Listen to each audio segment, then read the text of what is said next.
আজকালকার মেয়েরা, এদের জিহবা হচ্ছে 20 হাত লম্বা। স্বামী বলে তুমি ডানে যাও, সে বাম দিকে যায়। স্বামী বলে বোরকা পরো, সেই মেয়েটা টিকটকে নেচে বেড়ায়। এটা কিসের আদর্শ? ফাতেমাকে দেখেন, স্বামী বলবে ইয়েস, ফাতেমা বলেছে ইয়েস। আলী বলেছে নো, ফাতেমা বলেছে নো। এই আমরা পুরুষ কিন্তু বড্ড সেনসিটিভ।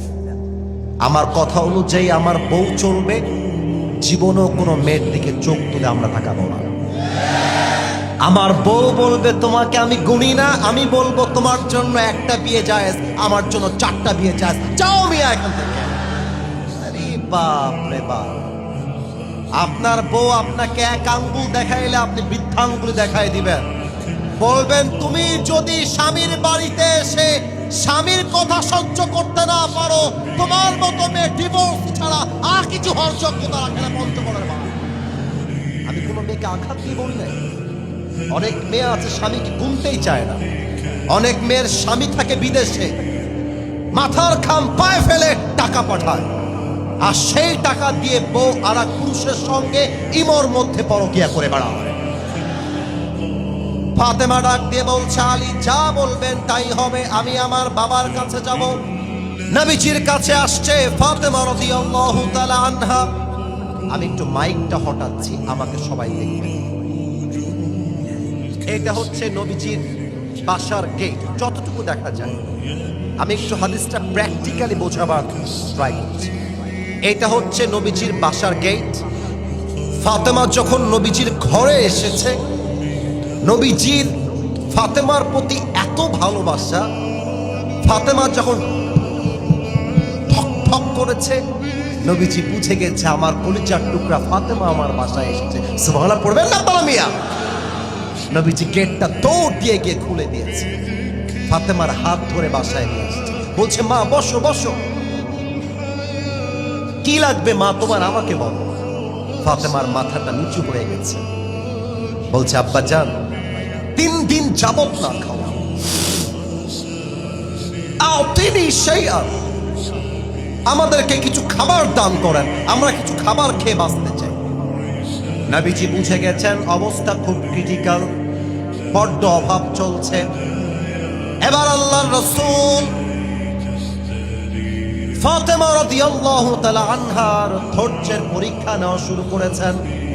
ডাক দিয়ে বলছে আম্মা জান তুমি আমার কাছে আসছো, আমি তোমার বাবা, আমি তোমাকে খালি হাতে ফিরায় দিব না। তবে আব্বা আম্মা জানো, আমার ফাতেমা ও আমার কলিজার টুকরা মা, শোনো, আজ আমার কাছে 2টা অপশন আছে তোমাকে দেওয়ার জন্য। এক হলো ফাতেমা, আমি তোমাকে 5টা বকরি দিব। 2 হলো আমি তোমাকে 5টা শব্দের দোয়া শিখায় দিব। এই ফাতেমা তুমি কি চাও?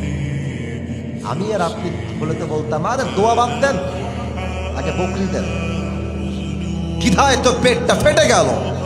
ফাতেমা বুঝে গেছে আমার আব্বা আমার ধৈর্যের পরীক্ষা নিচ্ছে। ফাতেমা ডাক দিয়ে বলছে আব্বা চান আমার 5টা বকরির কোনো দরকার নাই, আপনি আমাকে 5টা দোয়া শিখাই দিলে আমি ফাতেমা খুশি মনে বাসায় ফিরে যাব। তাও তো সুবহানাল্লাহ কইতে পারলেন না আপনারা সবাই। এবার ফাতেমাকে ডাক দিয়ে বলছে আব্বা জান, ও ফাতেমা তুমি আমার মুখোমুখি বসো সামনাসামনি। ফাতেমা চুপচাপ বাবার সামনে বসে গেছে। নবীজি ডাক দিয়ে বলছে ফাতেমা আমি তোমাকে যে দোয়া শিখায় দিব, এই দোয়াটা প্রত্যেকদিন ধৈর্যের সাথে পাঠ করবা। ফাতেমা ডাক দিয়ে বলছে আব্বা জান কি দোয়া শিখাবেন, শিখায় দেন। নবীজি বলছেন পড়ো ইয়া আউয়ালাল আউয়ালিন ইয়া আখিরাল আখিরিন ইয়া যাল কুওয়াতিল মাতিন ইয়া রাহিমাল মাসাকিন ইয়া আরহামার রাহিমিন।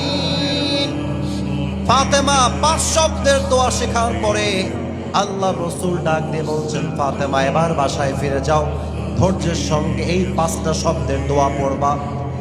আমি জানি আপনাদের কারো মুখস্থ হয় নাই, আগামীকাল ইউটিউবে আপলোড হয়ে যাবে। বাসায় বসে বসে বারবার শুনবেন, মুখস্থ করে নিবেন। এই 5 শব্দের দোয়া যে পড়বে, আল্লাহ তার পরিবারের সমস্ত অভাবকে দূর করে দিবে।